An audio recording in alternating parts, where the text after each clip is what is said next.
Well, good morning, folks, and welcome back to the farm. Actually, got some daylight for once around here. It's a beautiful Saturday morning, a little bit overcast, but not terrible.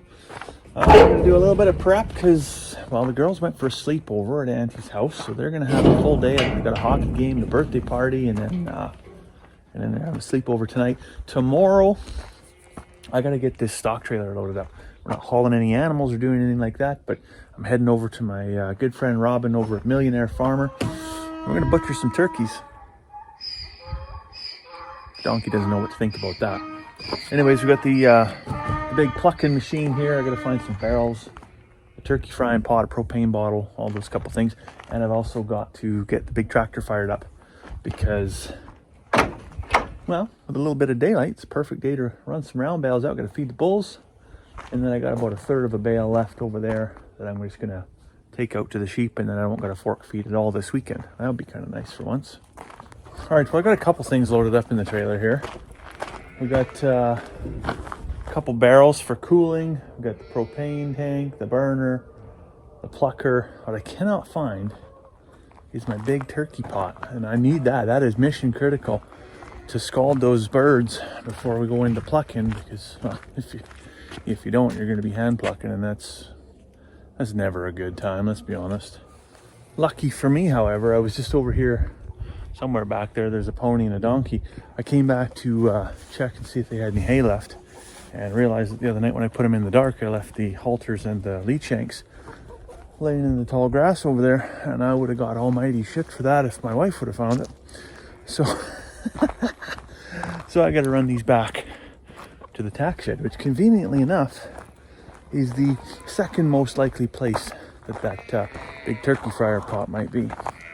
I think while I'm over here, I'm gonna run those sheep into the barn because I got to get into their field with the big tractor and drop off that bale. Of course, I can't do that while they're in there because, well, then they'll be in the garden. So we'll get them into the barn under the guise of maybe having a snack or a treat or something like that. They'll get a snack, but it's not as quickly as they think. Well, good news and bad news. Good news is the halters are put away. Bad news is the turkey fryer pot's not in there either. It's a mystery. Okay, we might as well pack a square bale over to these custom butcher lambs over here. I couldn't get them into market or to the butcher shop to the 13th of December, so they're going to stick around for a little bit longer. I'm going to keep feeding them. I get these second cut hay bales in a drought year. I tell you, the second cut is like, well, it's like trying to pack a bag of flour, essentially is what it's like, but with no bag, just strings. So as you walk from the barn to the pen here, there's just a trail of green dust left behind, and I tell you, that's pretty concerning. You know, I just realized if I can't find that big turkey fryer pot, I do have a steel drum I can use. It's got a bit of crap in it right now, not like actual crap, but just junk, right? So I'll probably empty that out, and then if we just fill that partially up with water, that'll make a good scalding pot. I don't have to fill the whole thing because that would be like 6 or 7 hours probably a propane burner to heat an entire 45-gallon drum. So we're not going to do that, but maybe if we half fill it and keep that burner going for an hour or so, I bet you we can get that thing to a good roll, and then cool it down to 70 degrees, and we'll be in business. Anyways, as you can hear on the other side of this door is all the sheeps. So we're going to let them into the barn. They can come in here. I can open the panels up and then bring the tractor over and give them that last bit of the silage break. Come on, sheep. Come on in.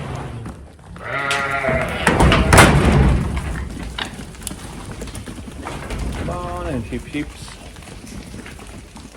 Anybody else out there? No? All right. Sorry, ladies, there's actually not any snacks in here. Maybe later.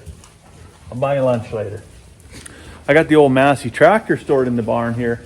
It's funny because this is the same tractor my grandpa had. His actually had the roof on his though, but same tractor. And so a number of years ago, I bought this tractor just for nostalgia's sake, and It'd give me all kinds of headaches getting, you know, with fuel issues and oil leaks and all kinds of stuff. But it's still here today. It's still running.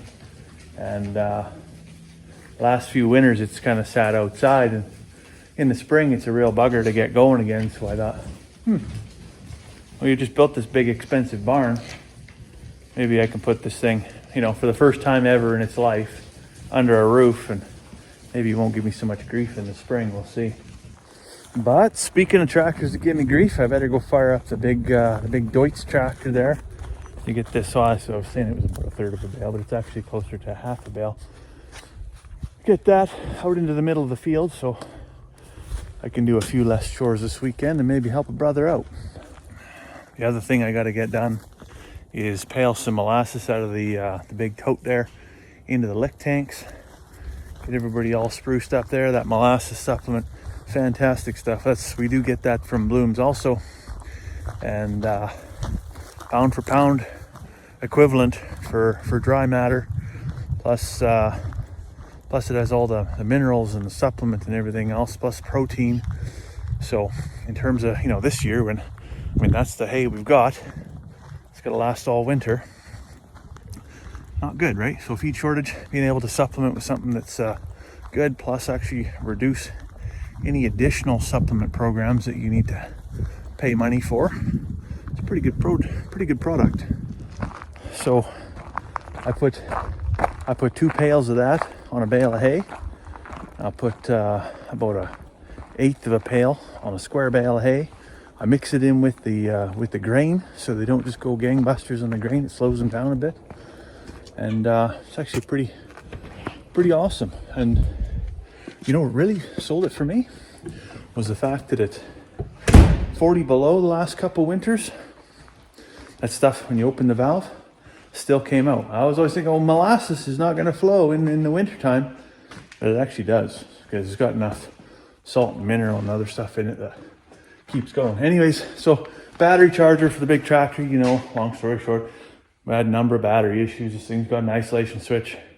I think probably the alternator's on its way out on this thing, because it always, like, some days it just seems like it won't hold a charge. So I have the old battery charger here. Well, last time I used it, the end come off, so I'm gonna have to fix that. But just for hoots, we're gonna turn the key and see. It is a little bit warmer in here today than it usually is. Maybe I don't have to turn it. Maybe I gotta turn that on. That would help. Turn the master power on. That's probably the first time ever it's actually fired up on its own. Oh, look what I found in the back corner of the shop. The big turkey pot. You know, but I'm not sure. I don't know how big Robin's birds are, so I'm not 100% confident that that's actually even going to be big enough. I might want to get that steel drum anyways, just in case. So I think what I'm going to do, instead of just leave this out on the ground and just have them go to town on it, like you can see where I did with those 2 other bales, because there's not very much of it, I'm going to set the feeders up underneath of it, and then anything that falls down will catch in these trays, and that's generally how that works. So fork feed, whatever they drop gets caught in the trays, and then they have a second opportunity to eat it to reduce waste. And I mean, they could really tear that apart within a couple of hours and just have it looking like, you know, one of those little patches in the field there. I mean, I'm not one for wasting hay, not or silage, not in the year where there is none available. So we'll drag these up underneath. That's one thing I really like about these feeders too, is they're light enough you can just drag them around. And that's one reason why I built them, was because if I have to go away for work or anything like that, and my wife has to do the chores, well, she can grab onto that thing really, really easy and move it around. And it's just an old chemical tote that cut the sides down and welded into a bead. Works fantastic. All right, let's see if anybody wants out of this barn. And go see how they interact with this bale. Hopefully they don't just knock it right off the top of that feeder. Then this little experiment will be over real quick. Hey, Seeps, let's go buy lunch. I did promise you lunch, didn't I? Hey, quit stepping on my... Shouldn't be leaving the fork out in the middle of the barn like that. Of course they're gonna trip on it. Come on out, ladies. Oh shit, I left the gate open. Look at that. Oh, good thing there were snacks. I would have had free reign out into the flower garden. Get this closed up here. Whew. Oh, that a near miss. Yeah, so ultimately, you can go ahead, munch away on there. All the scraps fall into the tray, and they can come back and lick it up again. Hopefully we don't have so much waste. As you can see right in here, you know, this is or even right there, there's $100 bale, and there's probably $35 of it just sitting on the ground. It's never going to get eaten. So that's not a solution. All right, let's get my molasses totes. Oh, that valve's a little stiff. There we go. That's one thing, if you're going to do this, make sure you have a dedicated molasses pail. Otherwise you'll have 15 pails that you can't use for anything else. Should have brought a sharper knife. It's easier to chew this net wrap off.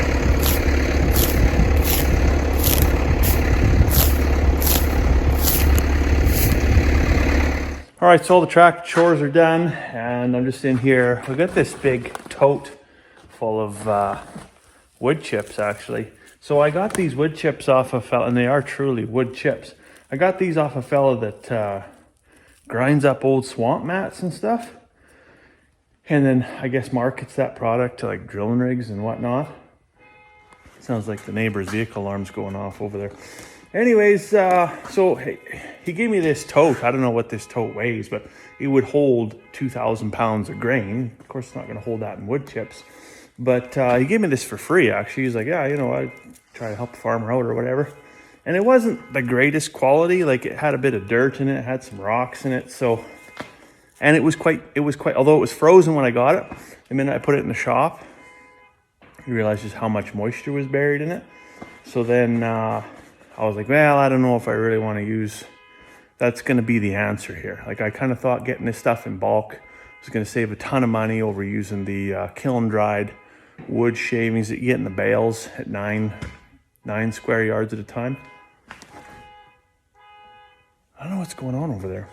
But anyway, so yeah, definitely saved a pile of money, but the whole purpose was that's supposed to soak up a lot of moisture. So for it to be damp, it wasn't that good.